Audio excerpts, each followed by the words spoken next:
दोस्तों आज आपको एक ऐसी कथा सुनाते हैं जिसके बारे में कहा जाता है कि ये कथा स्वयं माता सीता अपने पति श्री राम जी को सुनाया करती थी।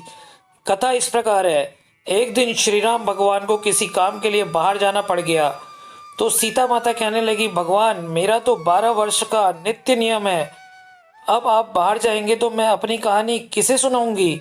श्री राम ने कहा कि तुम कुएं की पाल पे जाके बैठ जाना और जो वहां औरतें पानी भरने आएंगी उन्हें अपनी कहानी सुना देना। सीता माता कुएं की पाल पे जाकर बैठ जाती है।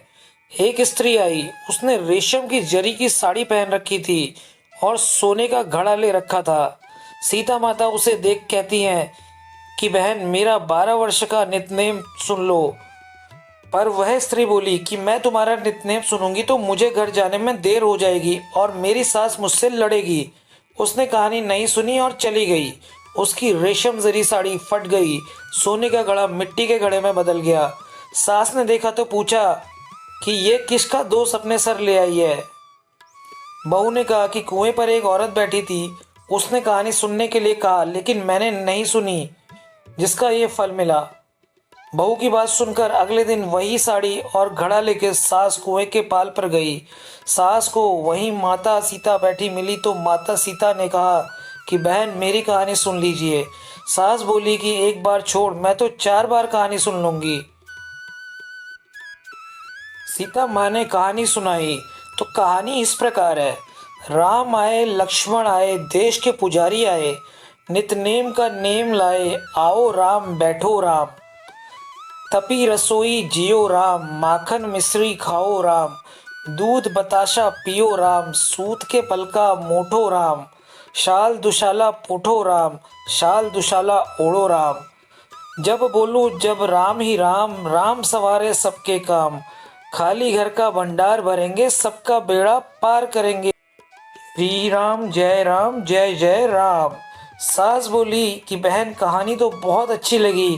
कहानी सुनकर सास घर चली गई और उसकी साड़ी फिर से रेशम जरी बन गई। मिट्टी का घड़ा फिर सोने के घड़े में बदल गया। बहू कहने लगी, सासू माँ आपने ये सब कैसे किया। सास ने कहा कि बहू तू दोष लगा के आई थी और मैं अब दोष उतार कर आ रही हूँ। बहू ने फिर पूछा कि वह कुएं वाली स्त्री कौन है। सास बोली कि वे सीता माता थी। वे पुराने से नया कर देती हैं, खाली घर में भंडार भर देती हैं, वह लक्ष्मी जी का वास घर में कर देती हैं, आदमी की जो भी इच्छा हो उसे पूरा कर देती हैं। बहू बोली कि ऐसी कहानी मुझे भी सुना दो। सास बोली कि ठीक है तुम भी सुनो और सास ने कहानी शुरू की।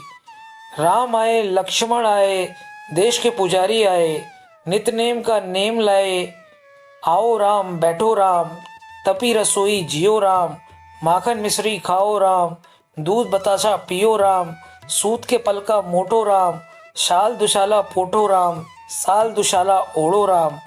जब बोलूं जब राम ही राम, राम सवारे सबके काम, खाली घर का भंडार भरेंगे, सबका बेड़ा पार करेंगे, श्री राम जय जय राम।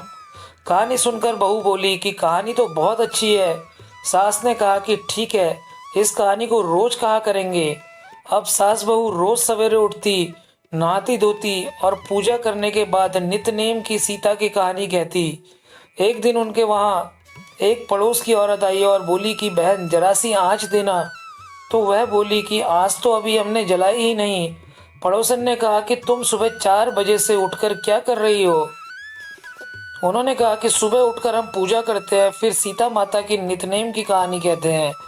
पड़ोसन ने उनकी बात सुनकर फिर कहा कि सीता माता की कहानी कहने से तुम्हें क्या मिला। वे बोली कि इनकी कहानी कहने से घर में भंडार भर जाते हैं, सारे काम सिद्ध होते हैं, मन की इच्छा भी पूरी होती है। पड़ोसन कहती है कि बहन ऐसी कहानी तो मुझे भी सुना दो फिर। वह बोली कि ठीक है तुम भी यह कहानी सुन लो। दोस्तों ऐसा करके फिर से सास ने कहानी सुनाई। सारी कहानी सुनने के बाद पड़ोसन कहने लगी कि बहन कहानी तो मुझे बहुत अच्छी लगी। अब यह पड़ोसन भी नितनेम सीता माता की कहानी कहने लगी। कहानी कहने से सीता माता ने पड़ोसन के भंडार भर दिए। अब तो पूरे मोहल्ले में नितनेम की कथा चल पड़ी। हर किसी की मनोकामना पूर्ण होने लगी। हे सीता माता, जैसे आपने उनके भंडार भरे वैसे ही आप हमारे भी भंडार भरना, कहानी सुनने वाले के भी और कहानी कहने वाले के भी।